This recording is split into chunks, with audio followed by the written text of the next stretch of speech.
contribuição para Outubro Rosa, que é o mês em que se trabalha a prevenção do câncer de mama, é destacar a quantidade de alimentos ou a quantidade de hábitos que a gente pode adotar no dia a dia para prevenir os danos do câncer, para prevenir que as células mutantes se transformem, porque o que acaba acontecendo é isso. Na verdade, o nosso corpo ele se defende das agressões e uma das formas de defesa muitas vezes é criando células mutantes. Então, existem alguns compostos nos alimentos que têm papel anti-inflamatório e antioxidante que fazem elas barram, elas impedem que haja essa multiplicação inadequada. Seja por um motivo genético, seja por um motivo ambiental. Mas os estudos são bastante claros em relação a isso. 20% responsabilidade genética, 80% é do ambiente. Então, é fundamental que a nossa alimentação ela tenha elementos protetores em abundância e que a gente consiga reduzir os alimentos que são nocivos e são tóxicos. Segundo o INCA, os alimentos processados, os alimentos de origem animal, alimentos com teor alto de sódio, com corantes e aditivos, eles devem ser usados minimamente. E alguns hábitos, como uma alimentação rica em vegetais, em frutas, em grãos, em sementes, o consumo adequado de água, o consumo, a prática de atividade física. Então, inúmeros hábitos podem nos ajudar. E provavelmente o INCA fez essa orientação baseada em estudos, né? Existe uma série de estudos que garantem que substâncias chamadas fitoquímicos presentes nos alimentos, elas conseguem inativar células que estão começando o processo de mutação. Um exemplo disso é a cúrcuma. Sabe aquele temperinho amarelo que deixa o arroz da paella amarelão? Sim, a cúrcuma é o maior anti-inflamatório que existe. E ele atua em todas as instâncias da proteção das células mutantes, ou as células que podem ocasionar o câncer. Então, ele poderia ser usado para barrar os radicais livres que poderiam modificar células. Depois que as células já estão na sua fase de multiplicação, ela consegue barrar também. E ela ajuda a restaurar a célula que sofreu a agressão. Então, cúrcuma é algo que a gente pode utilizar de várias maneiras.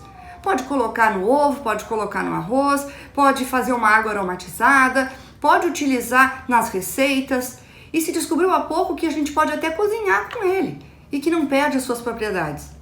E aí nós temos inúmeros outros alimentos, né? Que eu gostaria de destacar um outro grupo, que são os glicosinolatos, que a gente chama. Isso vem de uma família de vegetais em que tem a couve-flor, brócolis, rúcula, agrião, radite, esses amarguinhos, sabe? E que o alho também tem. Ele tem um tipo de composto que inibe que as substâncias tóxicas fiquem circulando muito tempo no corpo e causem agressões. Então ele acelera a eliminação pelo fígado desses compostos que poderiam se tornar cancerígenos. Então, utilizar esses alimentos no dia a dia é super fácil. É só usar, hoje eu vou comer salada de rúcula, de noite eu vou fazer um brócoli, um omelete de brócoli, fazer um suco verde. Sim, o suco verde é maravilhoso e a gente pode colocar uma outra fonte importantíssima de proteção, que é o ácido elágico. Esse é presente nas frutas vermelhas. Tem muito no morango, tem na goiaba, tem no tomate, que também são que tem outros compostos, né? Existem os carotenoides, que são aqueles amarelos, alaranjados, amarelos, eles também têm uma ação protetora e que a gente pode usar amplamente. Quanto mais a gente consumir alimentos coloridos, menor é o risco da gente estar deixando de proteger nossas células. Porque é justamente nisso. Eu já falei do verde, eu já falei do amarelão, eu já falei dos marronzinhos, ou seja, quanto mais variada a cor, maior a oferta de fitoquímicos. Sementes como semente de abóbora, semente de girassol, semente de gergelim, elas são fonte de nutrientes que também fazem essa proteção, como magnésio, zinco, selênio. Estudos científicos comprovam que essas substâncias protegem contra os danos, né? O alho tem um papel fundamental nisso, que é amplamente utilizado no dia a dia. Então, é utilizar alho, utilizar cebola, né? Tem um outro componente que é a quercetina e que é presente na cebola, no alho e na uva, né? A uva é uma outra fonte maravilhosa. Então, de preferência, vamos usar os vegetais de origem orgânica, se a gente conseguir acesso a isso. Se não, procura o vegetal da safra. O vegetal da safra, ele consegue contemplar um teor maior de nutrientes. E os nutrientes vão estar no seu princípio, os princípios ativos vão estar mais disponíveis também. Eu acho que isso é super importante. Fica o recado, uma alimentação variada, rica em alimentos coloridos, vegetais crus, bastante frutas, e tem uma coisa que a gente não pode esquecer, que é a água. Eu preparei essa aguinha rosa em homenagem à cor do mês. E ela tem beterraba, que tem compostos antioxidantes, e botei hortelã também, que deixa a água com sabor maravilhoso, tá? Mas a água, ela é fundamental nisso que a gente está conversando. Não adianta eu ter uma alimentação variada, rica em compostos coloridos, antioxidantes, anti-inflamatórios e não estar bem hidratada, porque a água é que leva esses compostos para dentro da célula.